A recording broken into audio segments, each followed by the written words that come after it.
आमीन। अब पता है प्रभु यीशु मसीह क्रूस पे इसलिए चढ़ गया, बाइबल लिखा है क्रूस की कथा नाश होने वालों के लिए मूर्खता है, परंतु हम उद्धार पाने वालों के लिए क्या है? सामर्थ्य है। आमीन। ताकि हम पापों के लिए मर के धार्मिकता के लिए जीवन व्यतीत करें।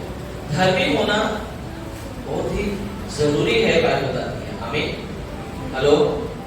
पर अधिक धर्मी होना डेंजरस है।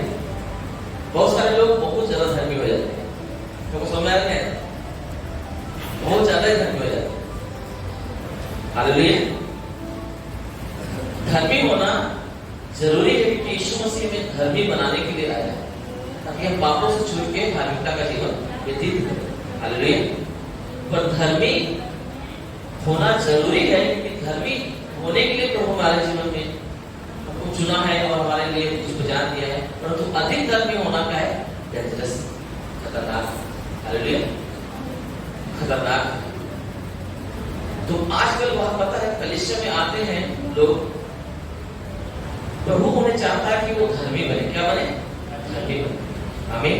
वो अपने पापों से मन फिराए और धर्मी बने। मेरी बात समझ आ रही है? परंतु आजकल लोग ज्यादा ही धर्मी हो जाते हैं। हेलो। और ज्यादा धर्मी हो जाते हैं तो प्रभु की जो शिक्षा है उससे भी अधिक काम करने लगते हैं। हेलो। दूसरा यूहन्ना पहला अध्याय में 9 वचन में लिखा है, जो मसीह की शिक्षा से आगे बढ़ जाते हैं, इसके जो मसीह की शिक्षा से आगे बढ़ जाते हैं उनके पास परमेश्वर नहीं है, और जो मसीह की शिक्षा में बने रहते हैं उनके पास परमेश्वर भी है और पुत्र भी है। आमीन। परमेश्वर भी है और यीशु मसीह भी है। जो परमेश्वर की शिक्षा से आगे बढ़ जाते हैं उनके पास परमेश्वर नहीं रहता। हालेलुया। इसीलिए समुपदेशक में 7 अध्याय के 16 वचन में लिखा हुआ है, न तो तू ज्यादा धर्मी बन और न तू ज्यादा बुद्धिमान बन। क्या लिखा है? न तू ज्यादा धर्मी बन और न ज्यादा तू बुद्धिमान बन, क्यों भी अपने ही नाश का कारण अपने आप को बनाए। ऐसा ना हो कि तू अपने ही नाश का कारण बन जाए, है ना? न तो तू ज्यादा धर्मी बन, न तो ज्यादा बुद्धिमान बन, ऐसा ना हो कि तू अपने ही नाश का कारण बने। हालेलुया। ये धार्मिकता क्या है? ये बुद्धिमानी क्या है? हेलो। कुछ लोग इतना धर्मी हो जाते हैं कि जिनको प्रभु नहीं चाहता कि तुम उनके साथ रहो, उनके साथ भी रहो। हेलो। अगर बोला जाएगा तो बोलते हैं, प्रभु ने बोला ना पापियों से प्यार करो। यीशु मसीह पापियों के लिए आया ना। पापी वहीं तक हद तक हमारे साथ सही है जब तक वो मन फिराने के लिए ही आए, जब तक वो मन फिरा रहे। जो मन फिराने वाले नहीं है वो पापी हमें नहीं चाहिए। हालेलुया। अगर हम उन्हें भी अपने साथ रखते हैं, उनके साथ हम संगति करते हैं, है ना, उनको बताने के बावजूद भी कि यीशु मसीह प्रभु है, सब कुछ जानने के बावजूद भी अगर वही पाप का रास्ता चुनते हैं वो, तो वो उनके साथ समय बिताना हमारा क्या है? व्यर्थ है। हेलो। तो आजकल क्या करते हैं लोग? मन न फिराने वाले पापियों के साथ भी अपना समय स्पेंड करते हैं, उनके साथ समय बिताते हैं। मेरी बात समझ आ रहा है? और अपने आप को अधिक धर्मी साबित करने की कोशिश करते हैं। हेलो। खराई को तो समझते हैं? यीशु ने बोला, जाओ, जिस नगर में जाते हो, जिस गांव में जाते हो, जिस परिवार में जाते हो, जाओ यीशु मसीह के बारे में बताओ, है ना? खुशखबरी फैलाओ। क्या खुशखबरी? यीशु मसीह इस दुनिया में आया, पिता ने हमसे प्यार किया और अपना एकलौता पुत्र दे दिया, है ना, ताकि जो कोई उसको विश्वास करे वो नाश न हो, अनंत जीवन पाए। और यीशु मसीह हमारे पापों और गुनाहों को लेकर क्रूस पे चढ़ गया और वो तीसरे दिन मुर्दों में से जी उठा। हेलो। और वही है जो हमारे पापों को छुड़ा सकता है, वही हमारा उद्धार करता है। आमीन। तुम विश्वास करोगे तुम्हारी सारे जो समस्याएं हैं, पाप का बंधन है, श्राप का बंधन है, बीमारी का बंधन है, दुष्टात्मा का बंधन है, बुरा स्वभाव है, और यीशु मसीह क्या करेगा? फ्री ऑफ कॉस्ट तुम्हें बदल देगा। आमीन। सब हटा देगा। ये खुशखबरी है जो परमेश्वर ने एक गिफ्ट दे दिया है। आमीन। क्या दिया? दान दे दिया। ये बात को जाओ और नगर नगर गांव गांव, है ना, घर घर इस बात का प्रचार करो।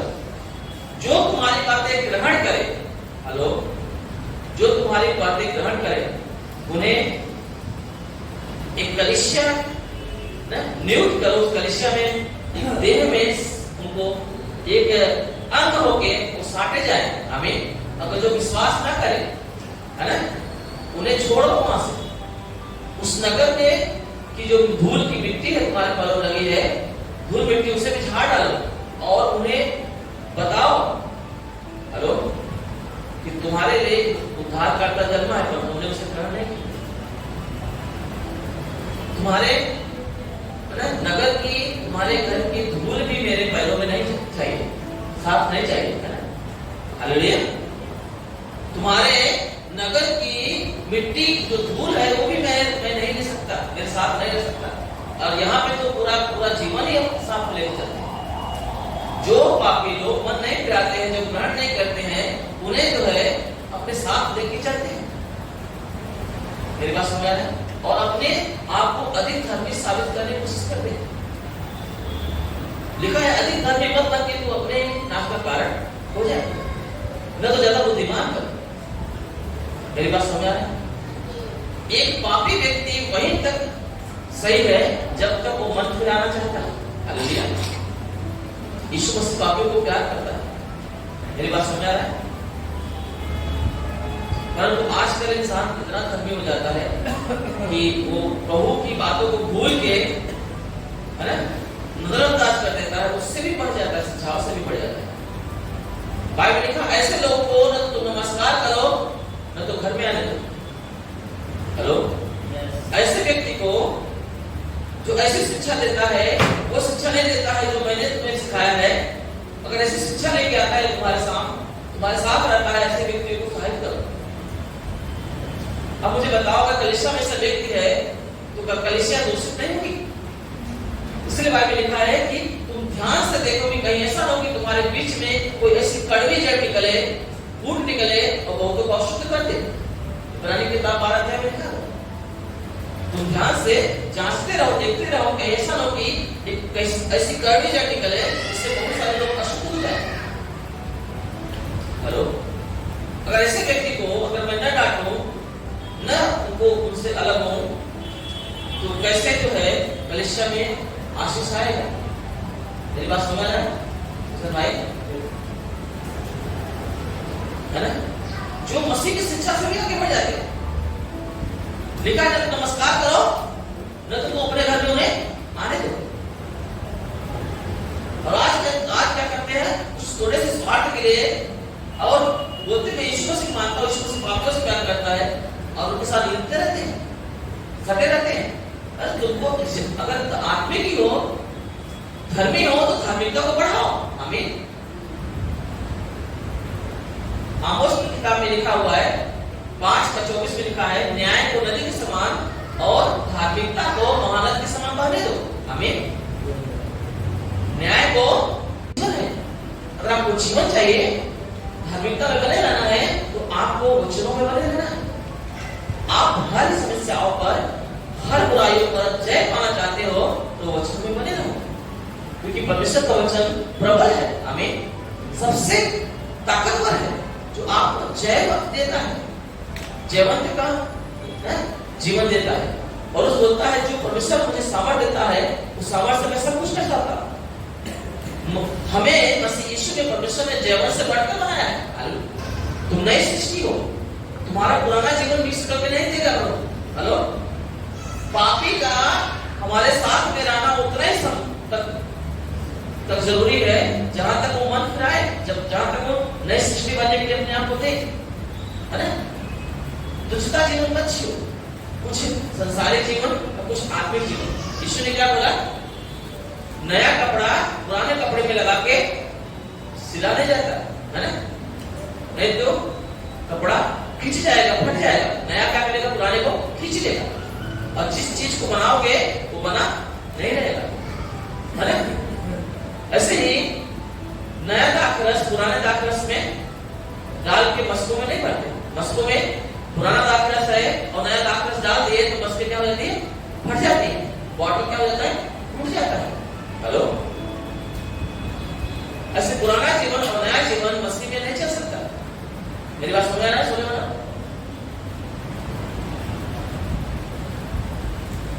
नहीं चलता है। आपको प्रभु नई सृष्टि बनाना चाहता है, मतलब तुम्हारे अंदर दूसरा जीवन नहीं होना चाहिए। दूसरा जीवन कौन होता है? हेलो, शैतान का जीवन होता है ना दूसरा जीवन। आपका एक है, परंतु दो प्रकार का जीवन जी रहे हो, है ना? आप तो एक ही हो ना। हेलो, आप एक ही हो और आपका जीवन दो प्रकार का। सांप एक ही होता है पर उसका जीव एक ही होती है ना, और उसका जब जीव निकलती है दो भागों में बढ़ जाती है ना, है ना? जीव तो एक ही होती है ना सांप की, पर जब बाहर निकलती है तो क्या हो जाती है, दो भागों में बढ़ जाती है।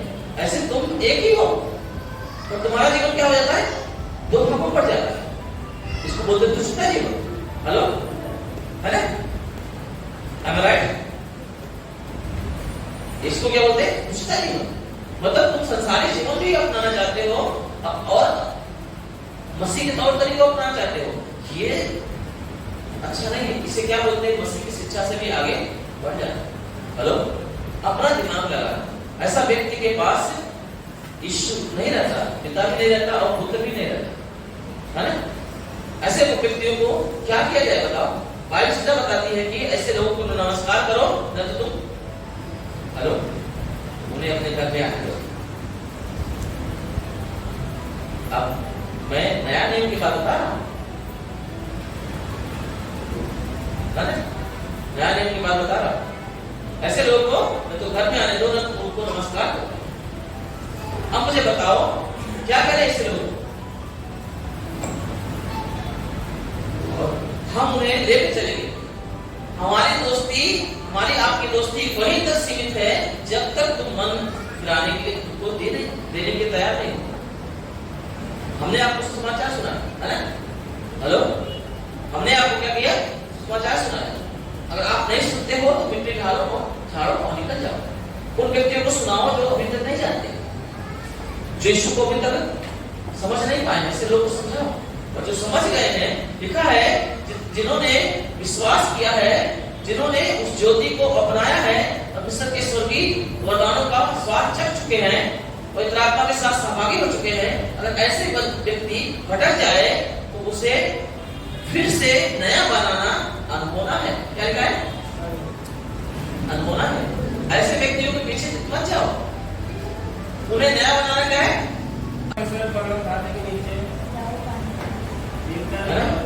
वाला पत्रस 5वें अध्याय के 6वें वचन में लिखा हुआ है, परमेश्वर के बलवंत हाथों के नीचे दीनता से रहो ताकि वो तुमको उचित समय पे बढ़ाए। हालेलुया। परमेश्वर के बलवंत हाथों के नीचे मैंने कितनी बार समझाया कि इसका मतलब होता है दायरा और परमेश्वर को वचन की दायरा। आमीन। जयपाल भाई, क्या होता है परमेश्वर वचन की दायरा, है ना? एक व्यक्ति को वचन के बेस में ही जीवन जीना है। आमीन। उतना काफी है। आप उतना जीवन जियोगे ना, आप दुनिया का सबसे सर्वश्रेष्ठ व्यक्ति बन सकते हो अगर आपने उसी पर पूरा ध्यान दिया, तो फोकस किया।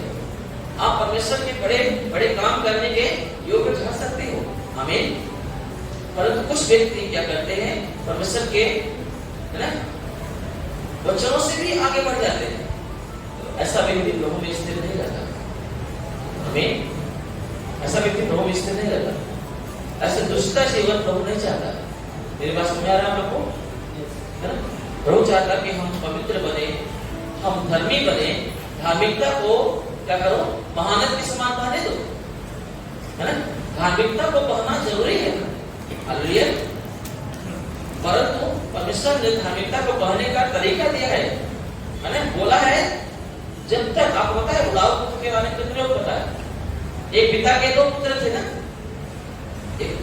और जो छोटा बेटा था, पुत्र था, वो बहुत ही एक दिन आता है और अपने डैडी से बोलता है, डैडी मुझे मेरी संपत्ति बांट दे।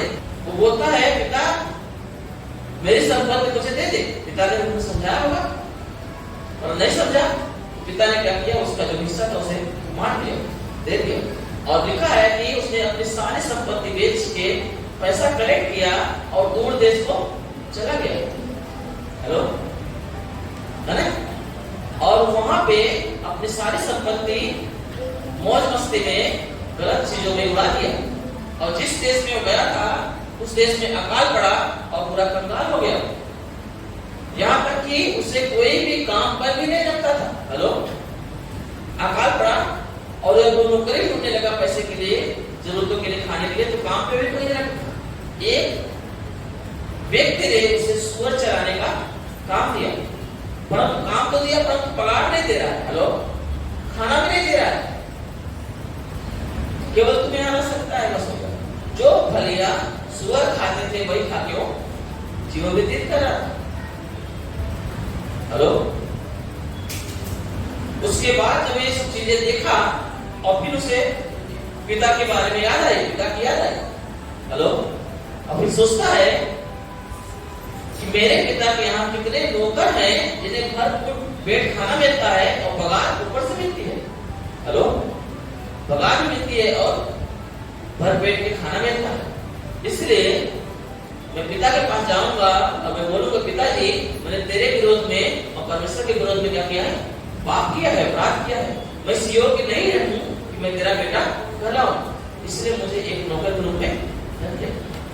और ऐसा विचार करके वो चल दिया, और वो आ ही रहा था, घर के पास पहुंचा ही नहीं था कि रास्ते में पिता उसे इंतजार कर रहे थे। उसे देखा और दौड़ के क्या किया? उसे गले लगा लिया और बहुत चूमा, और वो रो रो के बोलने लगा, पिता मैंने तेरे विरोध में और परमेश्वर के विरोध में अपराध किया है, और मैं इस योग्य नहीं रहा कि मैं तेरा पुत्र कहलाऊं। हालेलुया, इस योग्य नहीं रहा कि मैं तेरा पुत्र कहलाऊं, मुझे एक नौकर के रूप में रख ले। पर पिता ने क्या किया? हेलो, बोलता है, मेरा बेटा खो गया था, अब मिल गया। आमीन। मेरा बेटा खो गया था, अब वो मिल गया है। और उसने क्या किया? अपने नौकरों को बोला, इसे लेके जाओ और नहलाओ और अच्छा से अच्छा राज के वस्त्र, राजपथधारी जो वस्त्र होते हैं, राजकीय वस्त्र होते हैं, उसे पहनाओ, और पला हुआ एक जानवर को काटो और खाओ और एंजॉय करो। हेलो, मेरी बात सुना रहा है? परमेश्वर हर एक पापी से प्यार करता है। यीशु ने क्या बता रहा था?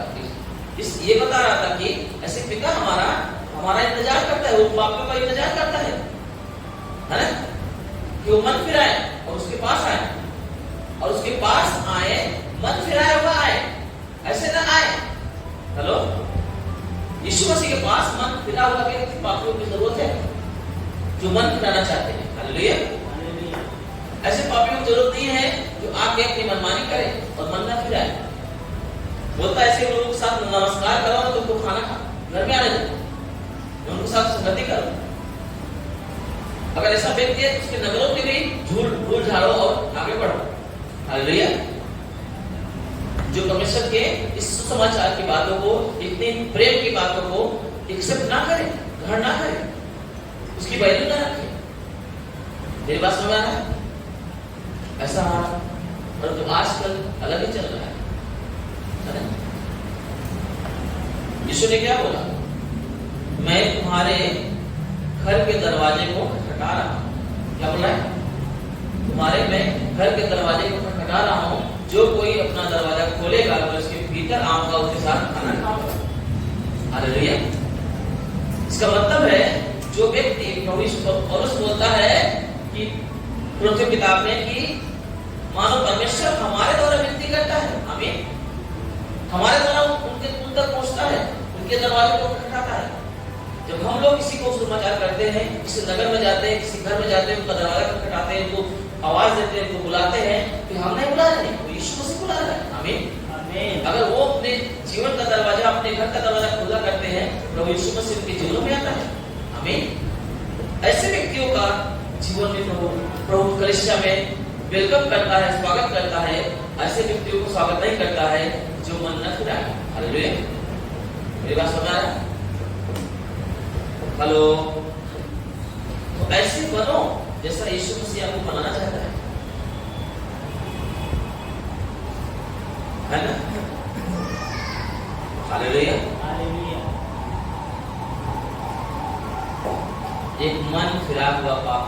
है?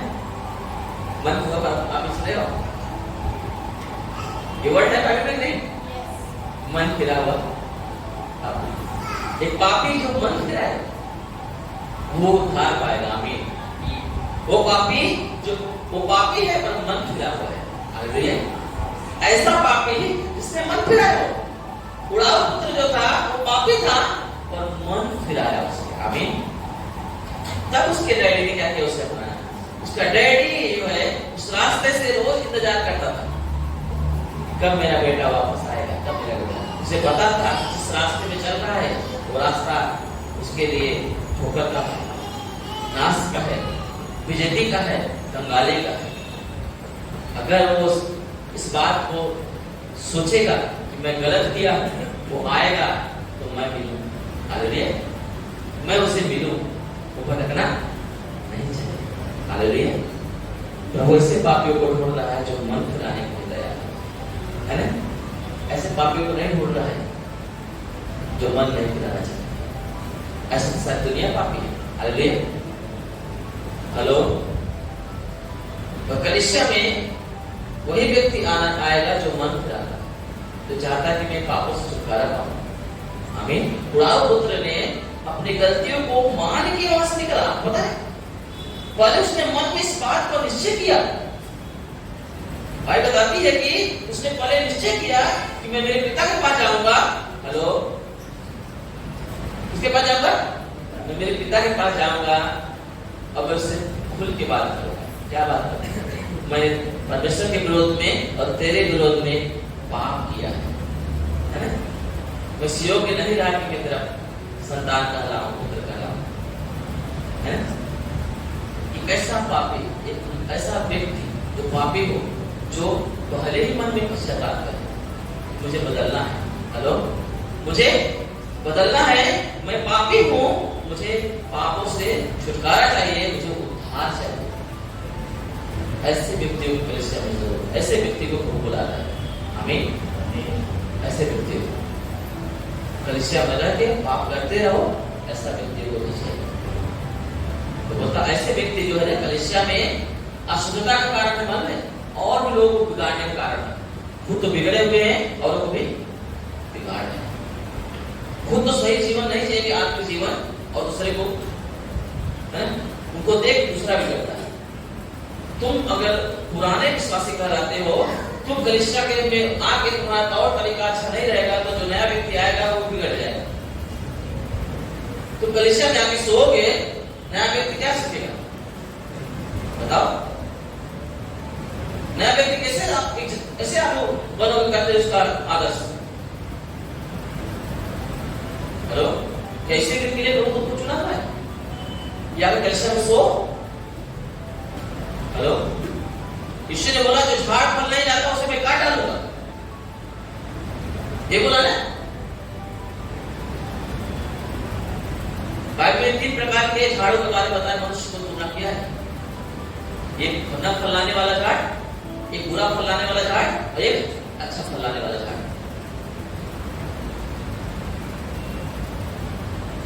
हेलो।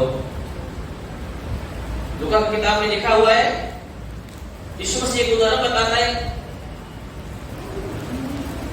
एक किसान जो है अपने अंगूर के बगीचे में एक क्या अंजीर का पेड़ लगाया। क्या लगाया? अंगूर के बगीचे में अंजीर का पेड़ लगाया और उसे उसमें फल ढूंढने के लिए आया और फल नहीं मिला तो वो माली से बोलता है इसे काट के फेंक देखती है, फालतू की जगह फेरा हुआ है ना। तो माली उसे वो बोलता है मैंने 3 साल से इसमें फल ढूंढने आता हूँ। कितने साल से? 3 साल से इसमें फल ढूंढने आता हूँ पर फल मिलता नहीं है, इसे काट के फेंक दे, है ना। तो माली जो है उससे विनती करता है इससे 1 वर्ष और रहने दे, मैं इसमें खाद डालूंगा, है ना, पानी डालूंगा, अगले वर्ष फल तो खड़े तो काट डालना। पता है शायद आप कलीसिया में रोपे गए। यीशु ने क्या बोला पता है? तुमने मुझे नहीं चुना, मैंने तुमको चुना ताकि तुम जाओ और फल लाओ। यूहन्ना की किताब 15:16 में लिखा हुआ है ना। आप यहाँ बैठे हुए हो ना, आप ये मत सोचो कि राम मिलन लेके आए या तो कोई तुम्हारा पड़ोसी लेके आया है, वो तो जरिया बना हुआ है। पर आप इस कलीसिया में रोपे गए हो, है ना? ये जो अंगूर की बगीचा है ना? ये जो आशीष का जो कलिसिया है, उस कलिसिया में आप एक व्यक्ति करके उधार करके लगाए गए हो, ये यीशु ने लगाया है, ये कोई पास्टर ने नहीं लगाया है, कोई तुम्हारा विश्वासी ने नहीं लगाया है। समझा? अगर उसमें आप फल नहीं लाओगे तो परमेश्वर ही क्या करेगा? फेंकेगा ऊपर। मेरी बात समझ आ रहा है? हेलो, कौन फेंकेगा? तो फेंका क्यों नहीं जा रहा पता है? क्योंकि माली बन के कोई तो विनती कर रहा है। यीशु मसीह तुम्हारा है ना, किसी के अंदर होके तुमसे क्या कर रहा है? तुम्हारे लिए विनती कर रहा है, तुमको समझा रहा है तुम्हारे अंदर, जिससे झाड़ के अंदर क्या बोला? मैं पानी डालूंगा और खाद डालूंगा। उसी प्रकार से कोई पास्टर बन के यीशु मसीह पास्टर के रूप में, यीशु मसीह आपके पड़ोसी विश्वासी के रूप में आपको समझा रहा है, खाद पानी डाल रहा है ताकि तुम फल लाओ, है ना? तब भी नहीं सुनोगे, तब भी फल नहीं लाओगे, तो एक समय ऐसा आ जाएगा, काटा आ जाएगा। मेरी बात समझ आ रहा है? एक समय ऐसा आता था कलीसिया में कि कितने सारे लोग बपतिस्मा के लिए तैयार होते थे, नहीं ले रहे। अब यहाँ पे पुराने लोग सोते हैं। मेरा वीडियो यूट्यूब पे और डाला जाएगा, लोग सुनेंगे तो क्या कहेगा? हेलो, फल लाने में एक विश्वासी है। इतना मेहनत मत करो कि तुम कलीसिया में आके सो और समाचार करने को तुमको न मिले, प्रार्थना करने के लिए तुमको समय न मिले। आपका कंफर्ट जोन जो है वही तक सही है जब परमेश्वर के वचनों को उल्लंघन न करें। हेलो, तो यहाँ का कंफर्ट जोन आपका जो है आपका आध्यात्मिक जीवन को बिगाड़ देगा। यीशु ने खुद कंफर्ट दे दिया है, हमें आराम दे दिया है। बोला है जो धार्मिक लोग होते हैं, धार्मिकता का जो जीवन जीते हैं, उनके रास्ते में मृत्यु नहीं आता, जीवन आता है। हेलो, जो धार्मिकता का जीवन जीते हैं, हेलो, उनके रास्ते में मृत्यु नहीं आता, जीवन आता है। मृत्यु को पता भी नहीं चलता। जैसे मैंने बताया नहीं, कुछ 12 में लिखा हुआ। मेरी बात समझ आ रहा है? कंफर्ट दिया नहीं दिया? हेलो, प्रभु ने जब कंफर्ट दे दिया है, हमको आराम दे दिया है, तो हम अपने तरीके से आराम लेने के चक्कर में परमेश्वर के और तरीकों को खो जाए उस कंफर्ट को पाने के लिए। तो कोई विश्वास करता तो बपतिस्मा लेने की हिम्मत नहीं पड़ रही। क्या जाने कैसा विश्वास है लोगों का, कैसे समर्पण है लोगों का। यीशु मसीह जानने के बावजूद भी उसके पीछे चलने से डर लगता है। अब बताओ मुझे, यीशु क्या बोलता है? मन फिराओ सो कलाश निकट। जो विश्वास करे वो बपतिस्मा ले और उसका उद्धार हो जाएगा। आमीन, आमीन। प्रभु आपको इस कलीसिया में, अपने रात की बारी में, अपने अंगूर की बगीचे में आपको रोकना चाहता है। हेलो, एक दिन यीशु मसीह, मत्ती की किताब में लिखा है, यीशु मसीह एक नगर में जा रहे थे। नगर में जाने से पहले उनको भूख लगी थी। उन्होंने एक झाड़ को देखा, एक अंजीर के पेड़ को देखा। हेलो, उनको लगा कि इसमें रोड के किनारे, सड़क के किनारे वो पेड़ था। यीशु को लगा कि इसमें उसको फल मिलेगा खाने को, और जाके देखे तो उसमें कोई फल नहीं दिखाई दिया। हेलो, फिर यीशु को तकलीफ हुई। यार, मैंने उम्मीद रखा था कि इसको फल रहेगा। हेलो, इसको फल रहेगा, परंतु तो फल ही नहीं रहा है। यीशु ने बोला, आज के बाद कभी फल नहीं मिलेगा। क्या बोला? आज के बाद तो कभी फल नहीं फलेगा। बाइबल बताती है कि तुरंत के तुरंत वो झाड़ क्या हो गया? सूख गया। क्या हुआ? सूख गया। हालेलुया। तुरंत के तुरंत वो झाड़ क्या हो गया? सूख गया। जो झाड़ फल नहीं लाएगा, यीशु मसीह को देखने पर फल नहीं मिलेगा, वो झाड़ क्या होगा? स्वाभाविक है ना? मेरी बात समझ आते हैं? वो झाड़, यीशु मसीह क्या भूख लगी थी क्या? बहुत भूखे थे यीशु मसीह, चलो झाड़ पे फल मिल जाए, वहां पर खा लें। यीशु मसीह हमको समझाना चाहते हैं उस उदाहरण के द्वारा।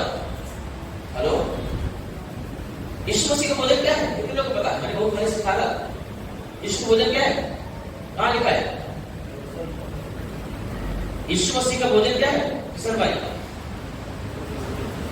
अच्छा ये भोजन एक चेक बताओ, मैं मुंह पाठ करवाया था।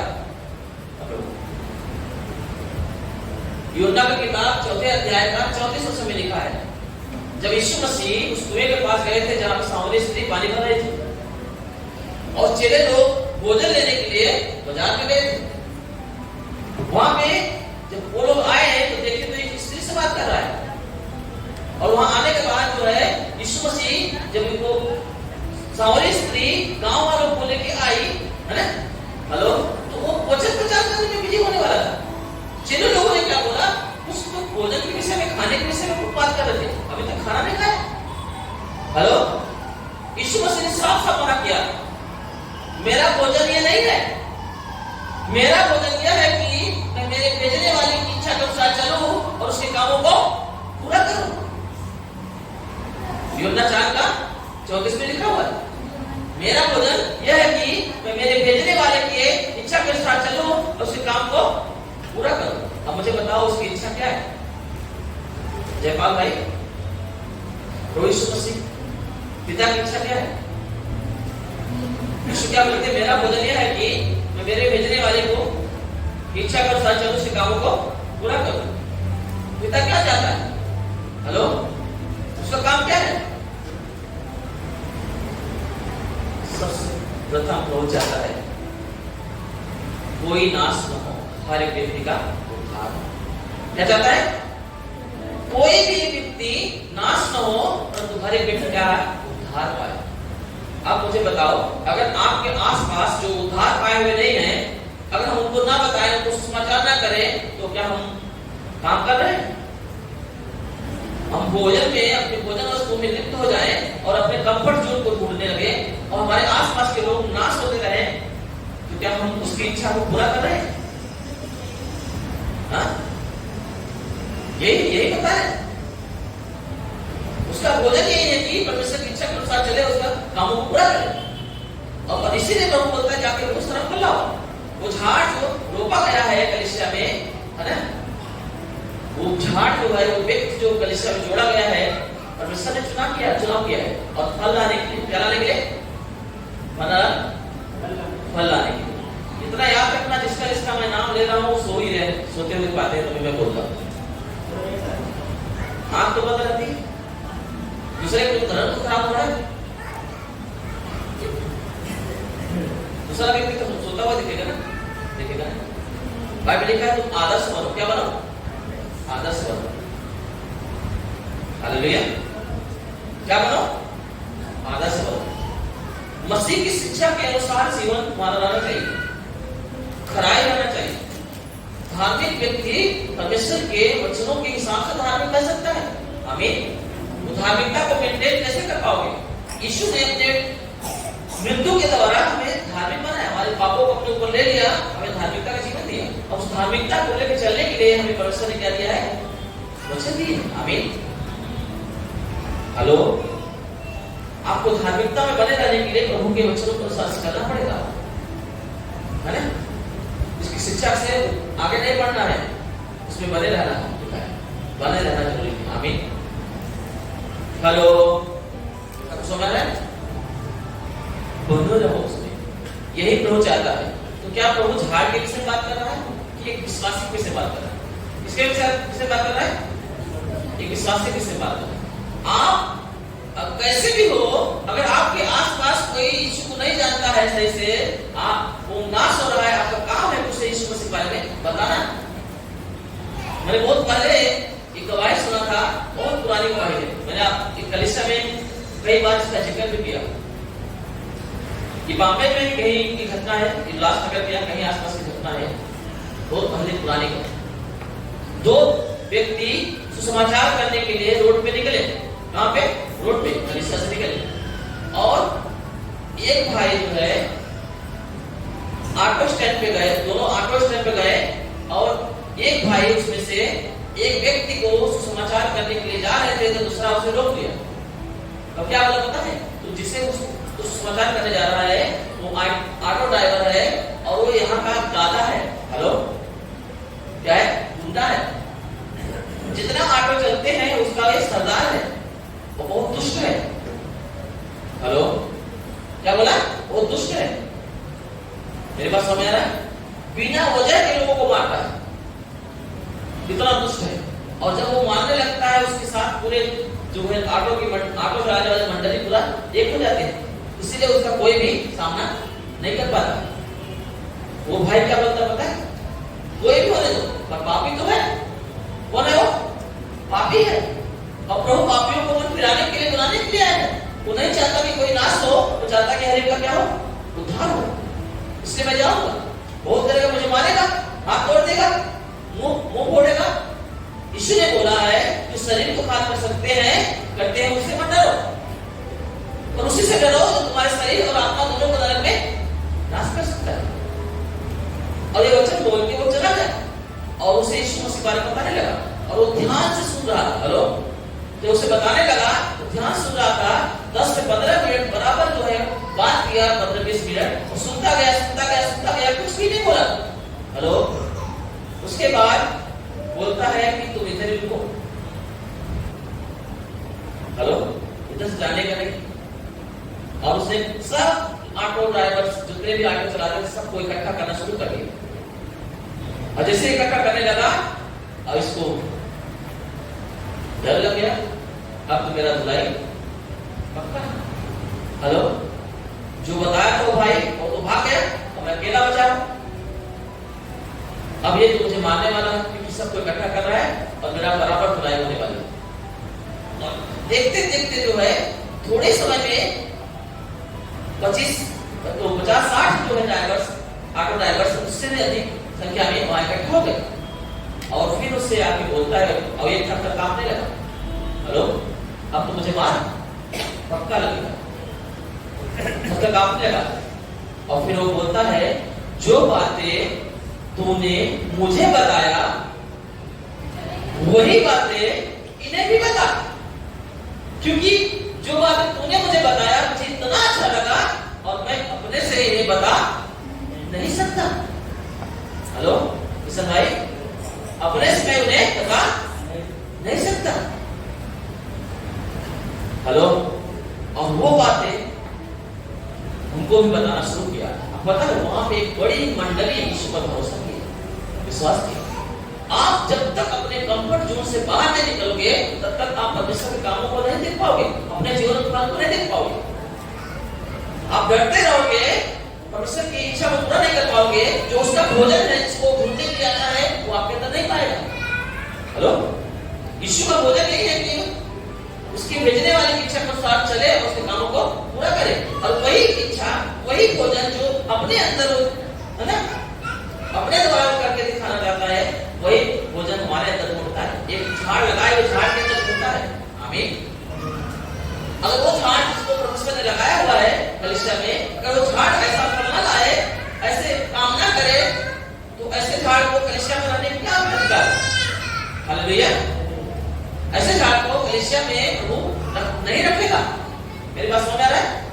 लिखा है उस झाड़ को क्या कर, काट के फेंक दे। 3 साल से फल ढूंढने के लिए आता, परंतु फल नहीं मिलता। हालेलुया। कहीं ऐसा ना हो कि हम अगर ऐसे कंफर्ट जोन में पड़े हुए हैं, अगर हम भी आज फल नहीं ला रहे हैं, कहीं ना कहीं यीशु मसीह हमारे लिए विनती कर रहा है, परंतु उसका भी एक लिमिट है। हालेलुया। उसका भी क्या है? लिमिट है, एक सीमा है। मेरे बात समझ आ रहा है? अगर वो लिमिट खत्म हो गई, मैं ऐसा ना यीशु मसीह बोले आज से एक कभी फल नहीं लाएगा। हेलो, जैसे उस अंजीर के पेड़ के साथ किया, क्या बोला? आज से ये फल नहीं फलेगा। और वो तुरंत क्या हो गया? सूख गया। कहीं ऐसा ना हो कि हमारे तौर तरीकों को देख के तो एक बार आपके बोल दे या उसके विचारों में आ जाए कि आज आपसे फल नहीं मिलेगा, खत्म उसका जिंदगी। हेलो, प्रभु ने इसलिए आपको कलीसिया में रोका है, बोया है, इसलिए जोड़ा है ताकि तुम फल लाओ। क्या लाओ? फल लाओ, है ना? तो 3 झाड़ के बारे में 3 तरीके से बताया परमेश्वर ने कि मनुष्य का जीवन कैसा होना चाहिए। है ना। उसमें से पहला जो तरीका, एक ही प्रकार का जो झाड़ है उसमें वो जीवन पाएगा। जो कभी फल नहीं लाने वाला झाड़ है वो फल को वो भी नहीं बचेगा। बुरा फल लाने वाला झाड़ है उसे भी काट दिया जाएगा। अच्छा फल लाने वाला झाड़ जो प्रभु के अनुसार फल लाता है, जिसे प्रभु ढूंढता है कि अधिक फल लाए, आमीन। मेरी बात समझ आ रहा है? वही व्यक्ति बचेगा, नहीं तो वो नहीं बचेगा। इसलिए कलीसिया में 3 प्रकार के लोग होते हैं, है ना। एक तो आते हैं उनकी बुराई छोड़ने के लिए नहीं आते, बुराई को छोड़े, है ना। ऐसे व्यक्ति को प्रभु काटेगा। और एक व्यक्ति आते हैं जिन्हें प्रभु एक नई सृष्टि बनाता है, आमीन। और वो आके बराबर बैठते हैं, दान दशमात देते हैं, कलीसिया में बराबर आते हैं और उनको लगता है मैंने अपना काम पूरा कर लिया। और उनके जीवन में जो प्रभु चाहता है भोजन, वो भोजन नहीं दिख रहा है। वो क्या चाहता है कि उसके इच्छा के अनुसार चले, उसके कामों को पूरा करे। उन लोगों को यीशु मसीह के बारे में बताया जिनको अभी पता नहीं है, क्योंकि जिसके पास यीशु है उसके पास जीवन नहीं है, आमीन। मेरी बात समझ आ रहा है? ऐसे व्यक्ति को प्रभु क्या कर रहा है? कलीसिया में रोकना चाहता है। हमें ऐसे व्यक्ति को बनना है, तभी हम कलीसिया में रह पाएंगे।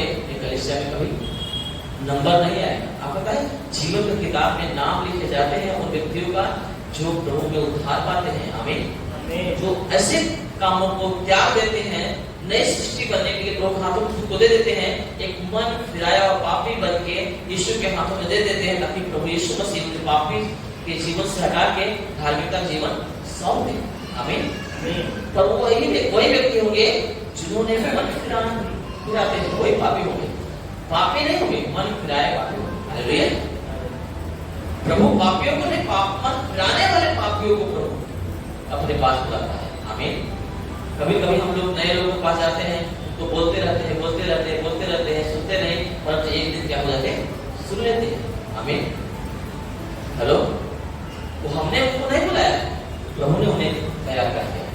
उन्हें लगा कि हाँ मुझे भी मन फिराने की जरूरत है, मैं पापी हूँ, है ना। हालेलुया। मेरे पास समझ आ रहा है? आज कितने सारे लोग हैं जो दुख तकलीफ में पड़े हुए हैं, बीमारियों में दबे हुए हैं। आपको पता है पैसा हो जाने से, धन दौलत हो जाने से कोई कंफर्ट जोन में नहीं आने जो प्रभु में देना चाहता है, आमीन। सुख शांति नहीं मिल जाती। जब परमेश्वर के तौर तरीकों को अपनाओगे तो परमेश्वर बोलता है धार्मिकता का जीवन अपने जीवन में अपना जीवन बनाओगे, वो धार्मिकता के जीवन में मृत्यु नहीं आती, अनंत जीवन आता है, आमीन। उसमें कंफर्ट जोन आता है परमेश्वर का द्वारा दिया हुआ, लिखा है ना। मैंने कितनी बार बताया है, नीति वचन 11:4 में लिखा है, क्रोध के समय धन से तो लाभ नहीं होता, परंतु धार्मिकता उसे मृत्यु से बचा लेता है ना। कितने भी धनी होने तो कितना भी आप इकट्ठा कर लो, इसीलिए मैं बोलता हूँ मत सो और धन कब कमाओ, लोगों को काम पे लगाओ। काम नहीं होता है तो छोड़ दो काम को। यीशु मसीह उस समय आ गया तो क्या करोगे तुम? फल नहीं दिखा तो क्या करोगे तुम? हाँ?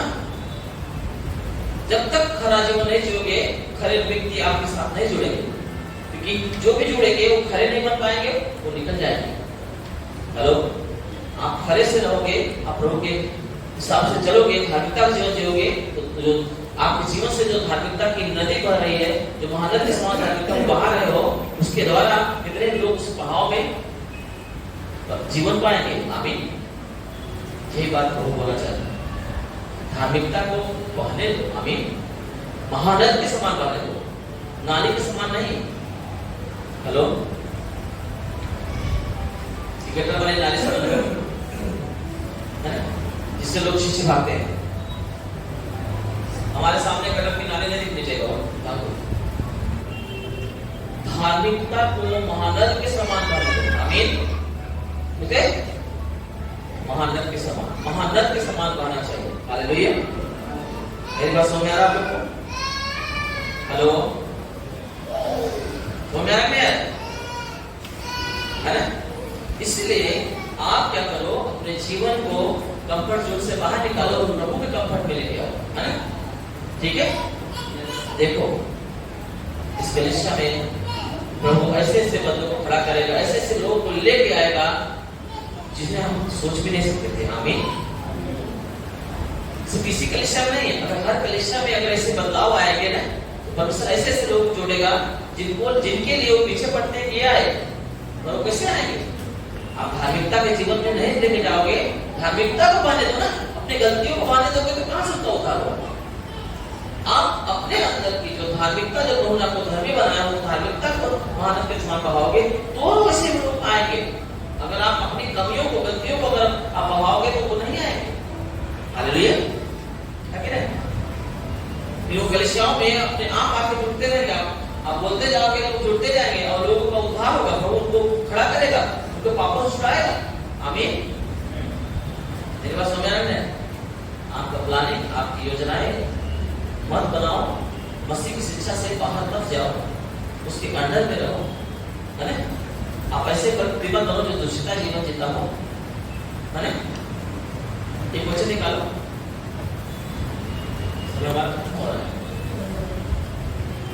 मत्ती 3:10, उसमें ऐसा लिखा है, अब कुल्हाड़ा पेड़ के जड़ पे रखा हुआ है, जो जो पेड़ अच्छा फल नहीं लाएगा वो काटा और आग में झोंका जाएगा। ये भी जाने ना, ये भी जाने ना। आप पता है किसी झाड़ को काटने के लिए हम लोग जाते काटने के लिए तो कुल्हाड़ी उल्हाड़ी इंतजाम करके जाते हैं, पता है क्या? जो जंगल काटने जाते हैं, है ना? किसी का जो गांव वगैरह में जो झाड़ सूख जाते हैं उसको निकालने के लिए जाते हैं, है ना? तो वो कुल्हाड़ा को लेते हैं, अगर नहीं है तो उनके पास मार्केट में जाके लेते हैं, अगर तब भी नहीं मिला तो उसको बनवाते हैं। टाइम जाता है नहीं जाता? हेलो, पानी करना पड़ता है नहीं करना पड़ता? परंतु बाइबल बताती है कि अब कुल्हाड़ा पेड़ के जड़ पे रखा हुआ है, जो जो पेड़ अच्छा फल नहीं लाएगा काटा और आग में झोंका जाएगा। हालेलुया। इसका मतलब है कि अब न्याय का समय क्या है? द्वार पे है, जड़ पे है। हेलो, हमने क्या पढ़ा था वचन में? आमोस की किताब 5:24 में, न्याय को नदी के समान और धार्मिकता को महानद के समान बने दो। न्याय का, है ना? वो न्याय अभी नदी के समान बन रहा है। हेलो, वो नजदीक है, द्वार पे है। मेरी बात समझ आ रहा है? कुल्हाड़ा पेड़ के जड़ पे रखा हुआ है, अगर जो व्यक्ति मन नहीं फिराएगा, अपनी मनमानी करेगा, है ना? ऐसा व्यक्ति जो फल लाता हुआ ले जाएगा, कलीसिया में पाया जाएगा। पहले बात परमेश्वर कलीसिया से बात करेगा। हेलो, क्या करेगा? कलीसिया से बात करेगा। क्यों नहीं बात करेंगे पता है? अगर वो रहा है औरों को बिगाड़ देगा। इसलिए लिखा है, अब तुम जांचते रहो कहीं ऐसा ना कोई कड़वी जड़ निकले, घूट निकले और बहुतों को अशुद्ध कर दे। तो न तो तुम उसकी कड़वी जड़ बनो और बनने वाले को न साथ दो। हेलो, उन्हें बाहर रहना ही बहुत जरूरी है। अपने पास रखने से अच्छा बाहर ही रखो। हेलो, मेरी बात समझ आ रहा है? ऐसे व्यक्ति जो मन नहीं फिराना चाहता है, जानता है, जान के भी अनजान बन रहा है ना? और एक दूसरे के लिए, है ना, धोखा का कारण बन रहा है, ऐसे व्यक्ति को दूर रहना ही अच्छा है। मेरी बात समझ आ? 4 लोग रहोगे, अगर आप धर्मी लोग रहोगे तो 5वां आएगा तो धर्मी बनेगा। मेरी बात समझ आ रहा है? अगर तुम 10 लोग हो और उसमें धार्मिकता का जीवन नहीं पाया जाता है तो 4 लोग आएंगे वो भी अधर्मी बन जाएंगे। मेरी बात समझ आ रहा है? इससे अच्छा है कम लोग रहो, धर्मी रहो तो औरों को धर्मी बना सकते हो। इसलिए जो वचन में लिखा है ना उसे तुरंत निर्णय लो, सोचो मत, तुरंत निर्णय लो, मन फिराओ, क्योंकि मन फिराने वाले पापी को प्रभु की जरूरत है ना? ऐसे दुनिया में बहुत सारे पापी हैं, तो सब कलीसिया में बैठ जाते थे। हेलो, बराबर नहीं बैठ जाते थे आगे, परंतु परमेश्वर ऐसे व्यक्ति को ढूंढ रहा है जो मन फिराया हुआ पापी हो, जिसके अंदर पश्चाताप का मन हो, जैसे उड़ाऊ पुत्र मन फिरा के आया, है ना? उसने बोला, भले इस बात को उसने सोचा कि मेरे पिता के यहाँ सुख और शांति कंफर्ट है और यहाँ पर परेशान हूं, दिक्कत में। हालेलुया। मुझसे बेहतर तो हमारे घर में नौकर का जीवन है। आपको सोचना चाहिए व्यक्ति को कि मैं पाप का जीवन जी रहा हूँ, तकलीफ का जीवन जी रहा हूँ, सुख शांति जीवन हमारे पिता के पास है, यीशु के पास है। मैं जाऊंगा, माफी मांगूंगा और मैं पिता से अनुग्रह पाऊंगा। हालेलुया। ऐसे पापी की जरूरत है यीशु मसीह को। पाप न छोड़ने वाले पापी की जरूरत नहीं। कुल्हाड़ा जड़ पे रखा है। हेलो, इसलिए अपने आप को जांचो कि आप फल लाने वाले झाड़ हो कि न फल लाने वाले झाड़ हो। मत डरो कि कौन कितना खतरनाक है। हेलो, वो इतना डेंजरस था, खतरनाक इंसान था, उससे कोई बात नहीं करता था, फिर भी एक व्यक्ति ने हिम्मत करके गया और उसका भी उद्धार हो गया, है ना। जिसको जो दुष्ट था उसके द्वारा और भी लोग उद्धार हो गए। अब पता जितने दुष्ट लोग हैं, जितना दुष्ट है, तो वो अगर बदलेंगे उससे औरों को भी बदल आएंगे, क्योंकि दुष्ट को एक मंडली बन जाती है। जितना बड़ा दुष्ट रहता है उसके साथ उतनी संख्या में मंडली रहती है। मेरी बात समझ रहा है? जितना बड़ा पापी रहता है उसके साथ और पापियों का एक झुंड रहता है। अगर उसमें से अगर कोई पापी मत फिराया तो और पापी को भी मत फिराने के लिए द्वार खुल जाते हैं। मेरी बात समझ आया? ऐसे व्यक्तियों को पीछे मत डरो मत, यीशु मसीह के बारे में बताओ, मारना है तो मारने दो, है ना। यीशु मसीह ने बोला जो तुमको छूता है मेरे नाम की पुतली को छूता है, आपको केयर करेगा। आमीन। और यही काम, यही फल प्रभु देखना चाहता है। आप बाहर निकले, जैसे अभी बच्चे लोग सपना देख रहे हैं, दर्शन देख रहे हैं कि बाहर निकल रहे हैं, समाचार कर रहे हैं, तो उनका आत्मा बता रहा है क्या? अब इसलिए वचन वो दे रहा है। परमेश्वर का आत्मा बोल रहा है कि तुम उन तक पहुंचो। आमीन। कंफर्ट जोन से बाहर निकलो। हेलो, संसारिक कंफर्ट से बाहर निकलो और उन तक पहुंचो जो भोजन को, जो फल को प्रभु आपके अंदर देखना चाहता है, वो फल तुम्हारे अंदर दिखना चाहिए। आमीन। दिखना चाहिए। मेरी बात समझ रहा है? हेलो, एक बात बोल के मैं बंद करूं, ठीक है? हालेलुया। मेरी बात समझ रहा है? आपको पता है बाइबल में एक व्यक्ति है जिसका नाम दानियल है। क्या है? दानियल, है ना? क्या नाम है? दानियल। आपको पता है परमेश्वर ने हमें वचन दिए। क्या दिए? वचन दिए हमें धार्मिक बनने के लिए। आमीन। पिता जब आपका मन फिराता है ना, एक पापी को पाप क्षमा करता है अपने, है ना, हेलो, अपने देह में जोड़ता है, तो उस व्यक्ति का एक कर्तव्य होता है कि उसे भी कुछ प्रभु को क्या करे? विश्वास योग्यता के वचन दे। क्या दे? वचन दे। आमीन। और वो दबाव से ना दे, वो खुशी से दे। कैसा दे? खुशी से दे, है ना। अब पता है दानियल जो है एक ऐसे देश में गया था जो बंदी की, जो बंधुआई में गए हुए लोग थे, उसमें से एक था। हेलो, जो गुलाम लोग थे, गुलामों में से क्या था? एक था। परंतु उसके अंदर इतना आध्यात्मिक जीवन था, वो धार्मिकता का जीवन जीता था कि उस जगह पे उसे सम्मान मिला। हेलो, परमेश्वर ने वहां पे भी इस्तेमाल किया जहां पे दुश्मन देश था, दुश्मन राष्ट्र था। हेलो, जहां पे वो एक बंदी होके गया था। और बाइबल बताती है कि जो राजा था वहां का, वो राजा जो है दानियल को बहुत प्यार करता था और सब अपने नीचे सबसे श्रेष्ठ उसे रखना चाहता था।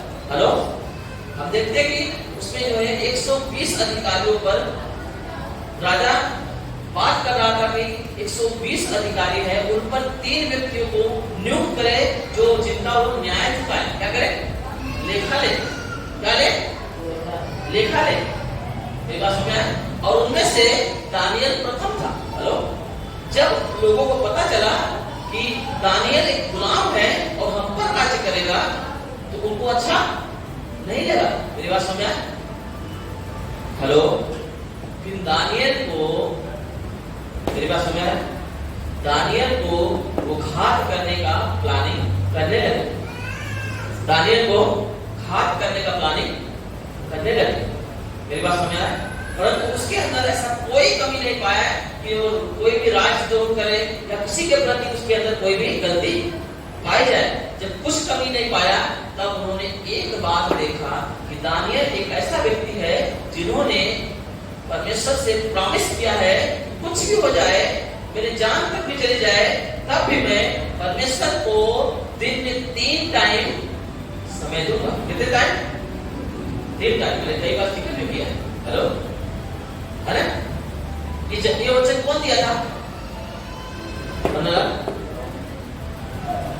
कि मैं 3 टाइम प्रार्थना करूंगा, सुबह शाम, तो सुबह दोपहर और शाम। दानियेल ने खुद से परमेश्वर से वादा किया था। आपको पता है जब प्रभु हमें अपने पास बुलाता है, हम इतने अद्भुत प्रेम को महिमा को देखते हैं, तो क्या हम नहीं बोल उठते प्रभु आज से ये जीवन तेरा हुआ, आमीन। आज से मैं तेरे लिए जीऊंगा, आज से मैं तेरे लिए ये करूंगा वो करूंगा। हम वादा नहीं करते, करते नहीं करते, है?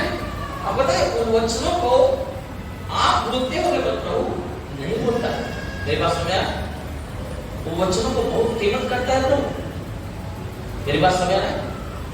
दानियल ने जो प्रॉमिस किए थे उस प्रॉमिस के अनुसार से वो प्रार्थना करता है। मेरी बात समझ आ रहा है? क्या करता है? लगातार प्रार्थना करता है हर टाइम। कुछ भी हो जाए परंतु परमेश्वर के सम्मुख 3 टाइम्स जो है उसे प्रार्थना करता है दिन में। मेरी बात समझ आ रही है? कुछ भी हो जाए। और ये जो है उन्होंने प्लानिंग किया कि इसे ऐसे नहीं प्रार्थना कर सकते, इसके विषय में उन्होंने क्या किया? घरेंद्र किया। 120 जो लोग अधिकारी थे वो लोगों ने क्या किया? घरेंद्र किया कि इसे ऐसे नहीं मार सकते, ये अपने परमेश्वर के प्रति वफादार है। अगर हम कुछ ऐसा करें कि इसके परमेश्वर के साथ जो उसका वचन दिया गया है उसको हम तोड़ने की बात करें तो ये तोड़ेगा नहीं, और उसी समय हम उसको घात करने के लिए हम उसे पकड़ लें। हालेलुया। तब उन्होंने क्या किया? खड़ेंद्र रचा और राजा के पास गए और राजा को बोलते हैं, राजा 1 महीने तक, हेलो, हमारी इच्छा है, हम मिल के आपका सम्मान करना चाहते हैं, सम्मान देना चाहते हैं कि 1 महीना तक कोई भी भगवान का, कोई व्यक्ति का कोई प्रशंसा और बड़ाई और प्रार्थना न करे, केवल तुझसे ही तेरा ही बड़ाई करे, तेरा ही तुझसे ही प्रार्थना करे और तेरा ही नाम ऊंचा उठाए। ये कौन बोला? वो लोगों ने, जो 120 अधिकारी थे, वो लोगों ने राजा के सामने रखा। तो राजा को बहुत अच्छा लगा कि मेरा कितना इज्जत करते हैं, मेरा कितना सम्मान करते हैं, मेरा नाम ऊंचा कर रहे हैं, जिसकी प्रशंसा कर रहे हैं। खुश होकर क्या किया?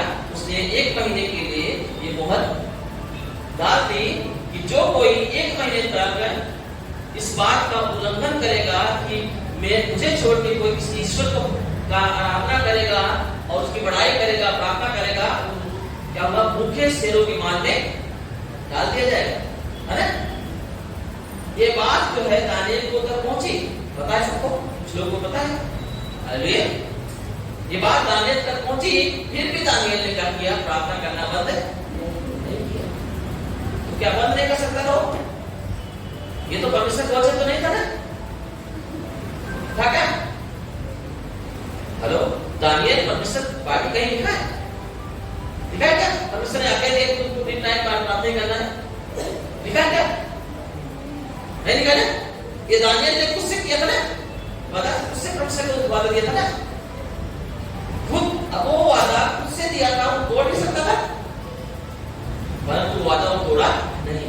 भले उसे भूखे शेरों के मान में डाल दिया जाए, परंतु परमेश्वर के से वादा किया हुआ, वो शब्द दिया हुआ, वचन दिया हुआ तोड़ा नहीं। और वो रेगुलर जैसे प्रार्थना करता था वैसे प्रार्थना करता रहा। वो जो प्रार्थना कर रहा था उसी घड़ी जब उन्होंने देखा कि दानियल तब भी प्रार्थना कर रहा है अपने परमेश्वर यहोवा से, तो उसे क्या किए?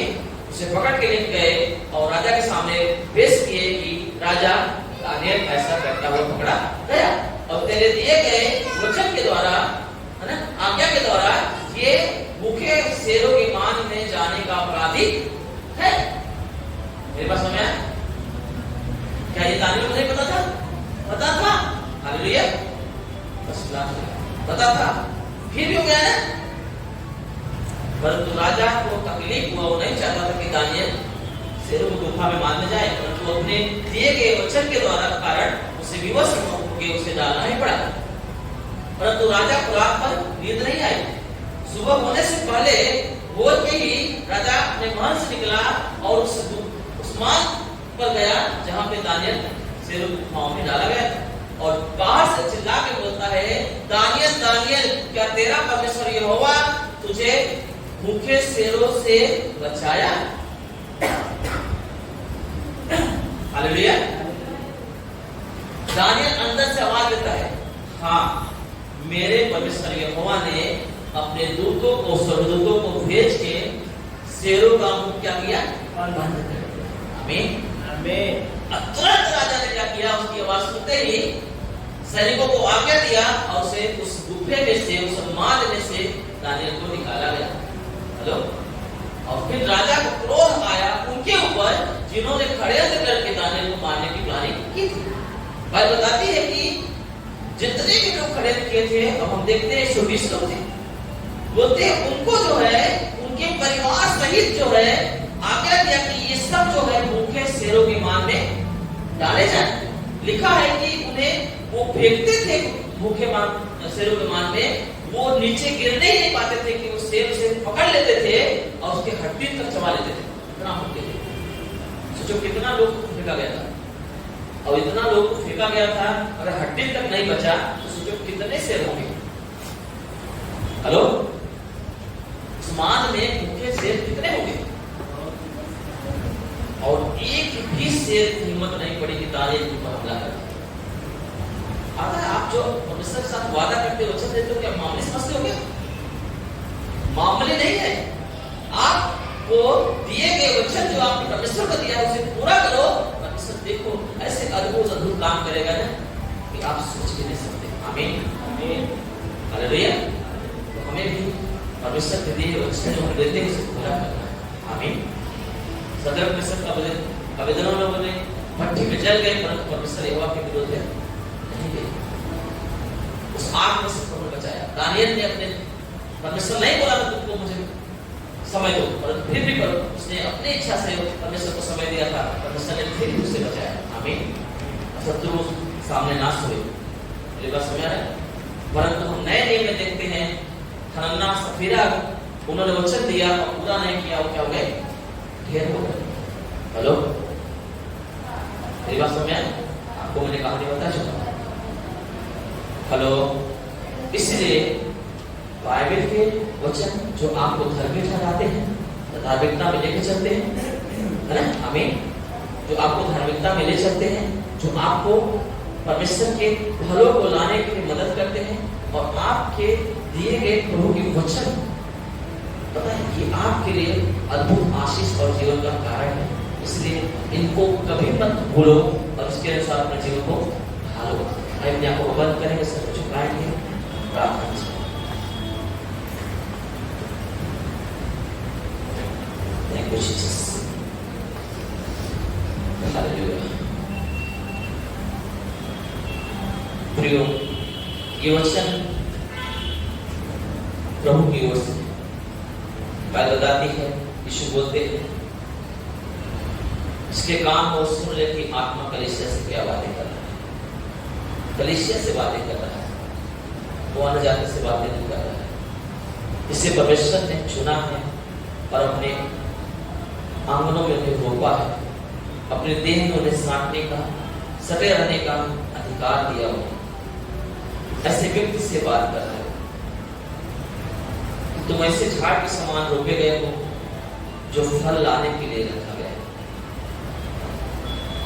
मैं अगर आप झाड़ हो तो मैं फल ढूंढूंगा तुम्हारे अंदर, और मेरा भोजन, मेरा फल ये नहीं है जो संसार कंफर्ट जोन को ढूंढता है, क्योंकि पिता की इच्छा यही है, मेरा भोजन यही है कि मैं परमेश्वर के इच्छा के अनुसार चलो, उसके कामों को पूरा करो। परमेश्वर आज यीशु मसीह भी जब हमारे पास आता है, इसी चीज को ढूंढता है कि पिता की इच्छा हम पूरा कर रहे हैं, उसके बताए गए मार्ग में हम पाए जा रहे हैं कि नहीं पाए जा रहे। उसकी इच्छा है प्रियो की हर एक मनुष्य का उद्धार हो, हर एक मनुष्य बच जाए। आज हम ये जानते हैं, फिर भी हम सुसमाचार नहीं करते, हम फल लाने वाले झाड़ नहीं, हम फिर भी अपना योगदान नहीं देते, प्रार्थना में योगदान नहीं देते, उनके लिए फिक्र नहीं करते। हम करते हैं अपने कंफर्ट जोन के चक्कर में, हम परमेश्वर के वचनों को नजरअंदाज करते हैं। प्रभु बोलता है तुम फलवंत झाड़ नहीं हो। फलवंत झाड़ वो होता है जो हर परिस्थितियों में परमेश्वर के लिए फल होता है, वो फलता रहता है। वही वो सच्चा झाड़ है, फल आने का झाड़ है। जो फल नहीं लाएगा झाड़ वो काटा जाएगा, और जो बुरा फल लाया जाएगा वो भी काटा जाएगा और आग में झोंका जाएगा। परंतु जो फल लाने वाले झाड़ हैं वो धन्य बनेंगे, पिता के आंगनों में सदा के लिए रोपे जाएंगे। सभी पिता यीशु के नाम में प्रभु इन्हें आशीष करेगा। ये दुष्टता जीवन ना चाहिए पिता, अधिक धर्मी वाला ढोंग ना आ जाए पिता, न ज्यादा बुद्धिमान होने का ढोंग जाए, तो आपके शिक्षा से ऊपर ना जाने पाए। तेरे वचन के लिए जीवन का आधार है, तेरा वचन काफी है पिता, तेरा वचन जीवित है, प्रबल है, जो इन्हें हर परिस्थितियों में जयवंत का जीवन देता है। उसमें बने रहे बाबा, और हमेशा फल से लदे रहे, हमेशा फल लाने वाले झाड़ बने पिता, कि जीवनों से धार्मिकता महानद के समान करने पाएगा।